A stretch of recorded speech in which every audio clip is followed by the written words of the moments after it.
کر دینا ورنہ میں فتنے کا موجی بنوں گا. اب حضرت موسیٰ علیہ السلام کو میسج کر چکا شیطان ابلیس اب آ جاؤ. ابھی کہا ہوا نہیں جا رہا تھا. کیوں؟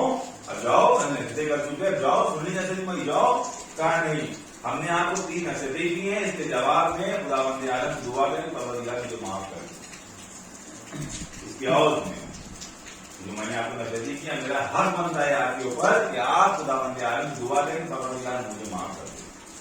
تو اللہ کے رسول نے حضرت موسیٰ علیہ السلام پروردگار عالم کو حاضر نصیحت پروردگار کہ تم نے کہا اس کی نصیحت سن لو. میں نے نصیحت سن لی. اللہ کہہ رہا ہے کہ مجھے معاف کر دے. پروردگار نے کہا کہ میں اسے معاف کرنے کو تیار ہوں. اس سے کہو کہ پہلے جائے حضرت آدم علیہ السلام کی قبر پہ اور اس کے خاک پر سجدہ کرے میں اس کی گناہ معاف کر دوں گا. اب جیسے حضرت موسیٰ علیہ السلام نے اس سے کہا کہ خداوند عالم تمہیں معاف کر دے گا جاؤ آدم کی قبر پہ اس کی خاک پر سجدہ کرو. تو یہ کہتا ہے کہ جب وہ زندہ تھے میں نے سجدہ نہیں کیا. آج مر گیا ان کے خاک کیا سجدہ کروں گا. ایک سلوات دے دے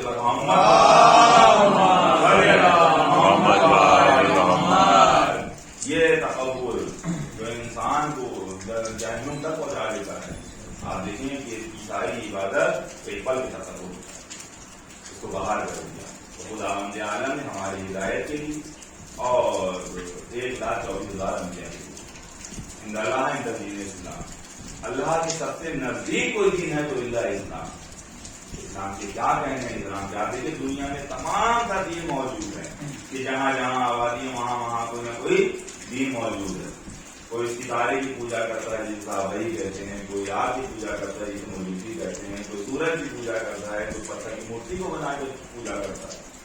لیکن کیا کہنے ہیں اسلام کے کہ یہ قانون خداوند عالم نے بنایا ہے اور ہدایت کے لیے خداوند عالم نے قرآن مجید جیسی عظیم کتاب ہمارے لیے دیتی ہماری ہدایت کے لیے جو قلب پیغمبر پہ خداوند عالم نے نزول فرمائی ہے اور قیامت تک باقی رکھنے کے لیے خداوند عالم نے اپنی رحمت دی.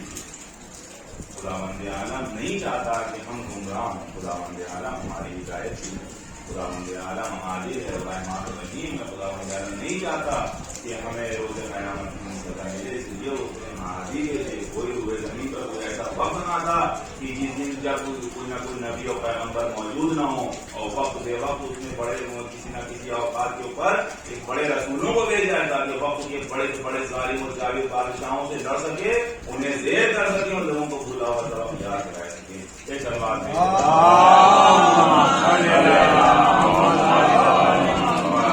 حضرت ابراہیم علیہ السلام جس دور میں آئے آپ دیکھیں کہ وہ دور کیسا تھا. وہ نمرود کا زمانہ تھا اور نمرود کی حکومت ایک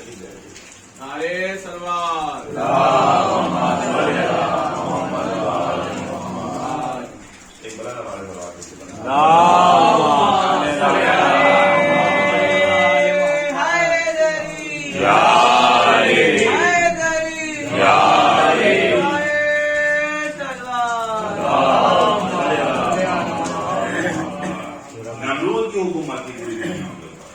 چھٹے امام جعفر صادق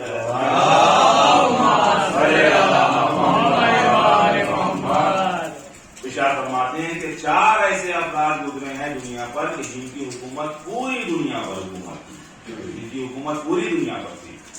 جس میں سلیمان بن داؤد ذوالقرنین یہ 2 مومن ہیں اور 2 کافر ہیں جن کی پوری دنیا پر حکومت تھی. جس میں ایک نمرود تھا دوسرا بخت نصر. نمرود کی حکومت پوری دنیا پر تھی اور بت پرستی اور کیا کرتا تھا اور تمام اس کی جو رعایت تھی تمام حکومت جو تھی وہ بت پرستی کرتی اور کوئی خدا کو نہیں مانتی. اور ظلم و ستم کے کیا کہنے تھے اس وقت جو ظلم و ستم ہو سکتا تھا ملعون. لیکن خداوند عالم نے بابل کے لوگوں پر لطف و کرم کیا کہ ایک رہبر ایک پیغمبر کو حضرت ابراہیم علیہ السلام کو اس کے پاس بھیجا اور دعوت دی کہ اللہ کی وحدانیت اور میری رسالت کی گواہی دو.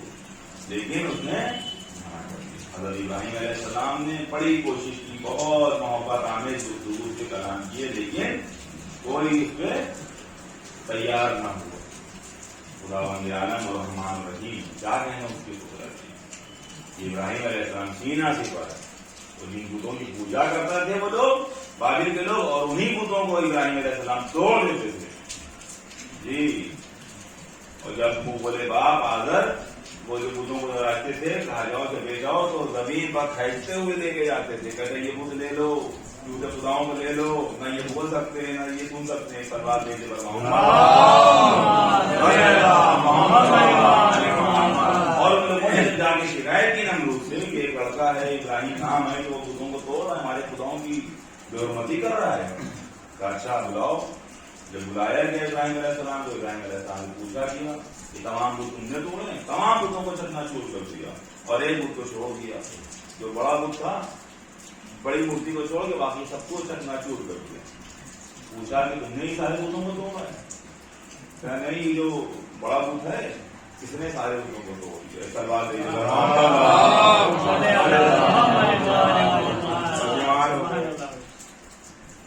نہ وہ سن سکتے ہیں نہ وہ بول سکتے ہیں، کسی نے تجویز دی کان میں، چاپلوسی تو ہوتی ہے،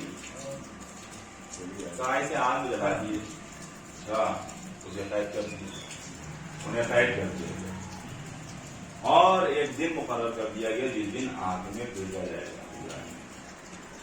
وہ مقرر دن آ گیا اور ایندھن اتنی جمع کی تھی کہ ایک انبار لگ گیا تھا صحرا میں، اور اس کے ٹھیک سامنے ایک محل ہی بنایا تھا اس نے کہ جہاں پہ کھڑے ہوگی یہ سوچے گا کہ میں دیکھوں گا نظارہ کہ ابراہیم چلتے گا اس نے۔ ہاں، ایندھن جمع کیا گیا، آگ جلائی گئی، آگ کے شعلے آسمان سے باتیں کر رہے ہیں، کیا آگ ہے کہ اگر پرندہ بھی اوپر سے گزر جائے تو جل کے وہ راگ ہو جائے۔ ابراہیم علیہ السلام کو ابراہیم علیہ السلام کو جلنے کا منظر نمرود چاہتا تھا اپنی آنکھوں سے دیکھنا ہوں، بلند مقام بھی جا کے بیٹھ گیا۔ جب آگ کے شعلے بلند ہو گئے تو تمام فرشتے پہلے آسمان پر آ گئے دیکھنے کے لیے کہ خداوند عالم کو اپنا رحم کر، تیری عبادت کرتا ہے، تیری تسبیح و توحید کرتا ہے خداوند عالم کی، اسے آگ میں پھینکا جا رہا ہے۔ جبرائیل نے کہا پروردگار یہ زمین پر یہ بندہ ہے جو تیرا بندہ عبادت کرتا ہے اور اسے آگ میں پھینکا جا رہا ہے، اس پہ رحم کر۔ پروردگار کیا کہتا ہے؟ کہتا ہے ڈر اسے ہوتا ہے کہ جو تمہاری طرح موقع ہاتھ سے نکل جانے کا جنہیں ڈر ہوتا ہے، ابراہیم میرا بندہ ہے، میں چاہوں گا تو اسے بچا لوں گا، میں چاہوں گا تو اسے بچا لوں گا، اگر یہ دعا کرے گا تو میں اس کی دعا کو مستجاب کروں گا۔ تو آگ میں پھینکنے سے کچھ لمحات قبل حضرت ابراہیم علیہ السلام نے دعا کی پروردگار پانے والے مختلف کو کرم کر، مجھے اس آگ سے نجات دے دے۔ اب جیسے ہی دعا حضرت ابراہیم نے کی، فضا میں جبرائیل نے آواز کو بلند کیا، ادھر خداوند عالم نے حکم صادر کر دیا کہ اے آگ ابراہیم پر ٹھنڈی ہو جا، آگ ابراہیم پر ٹھنڈی ہو جا۔ ادھر ابراہیم کو آگ میں پھینکا گیا اور آگ گلزار ہو گئی۔ سلوات دے دے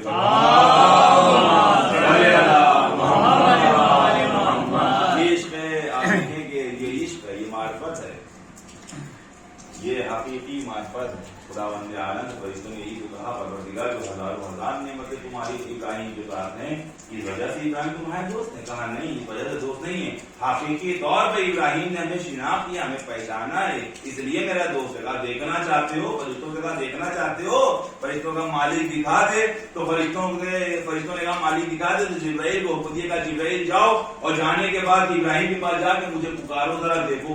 کہا اچھا۔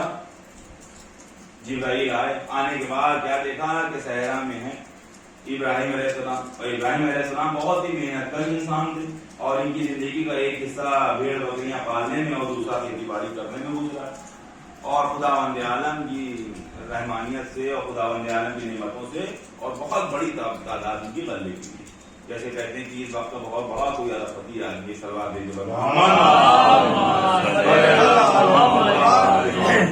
خدا کی طرف سے نعمتیں ملتی ہیں تو بھلے ہی ہم سجدہ شکر بجا نہ لائیں، لیکن خدا کی طرف سے اگر کوئی امتحان آ گیا، کوئی سخت منزل آ گئی تو عجیب کلمات زبان سے جاری ہو جاتے ہیں، خدا ایسا ہے، خدا ایسا ہے، سنتا نہیں ہے، سنتا نہیں ہے، تو یہ نہیں دیکھتے کہ ہمارے خود کے عمل کیا ہے۔ سلوات دے دو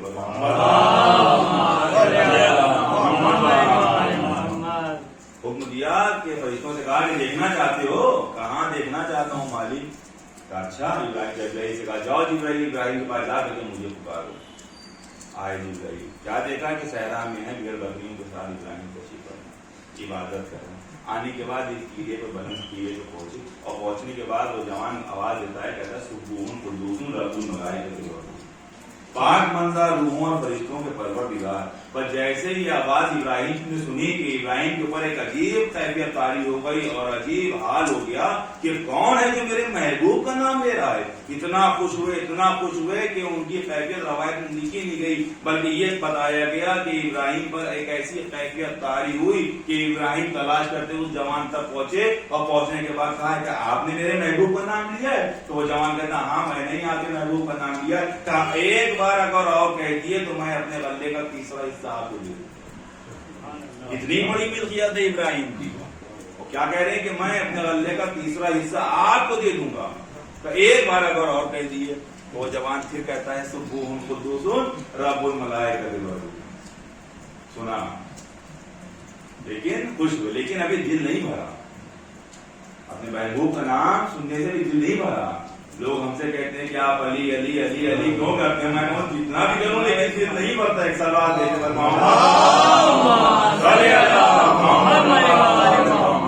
اگر ایک بار اگر اور کہہ دیے تو میں اپنا تمام غلہ تمام بھیڑ بکریاں آپ کو دے دوں گا. اگر آپ ایک بار اور کہہ دیے تو جوان نے پھر کہا سبوح قدوس رب الملائکۃ. جب سنا تو کہا یہ سارا غلہ یہ ساری بھیڑ بکریاں لیکن ابھی دل ہے کہ بھرا نہیں ہے. سب کچھ دے دیا کچھ نہیں ہے لیکن دل نہیں بھرا ابھی. کہا اس جوان سے دیجا کی کہا اگر ایک بار اور کہہ دیجیے تو میں آپ کی غلامی میں آیا ہوں. ایک بار بات اور کہیے تو جوان نے پھر اسی انداز میں کہا سبوح قدوس رب الملائکۃ والروح. پتہ نہیں کس انداز میں کہا کہ کیا کیفیت طاری ہو.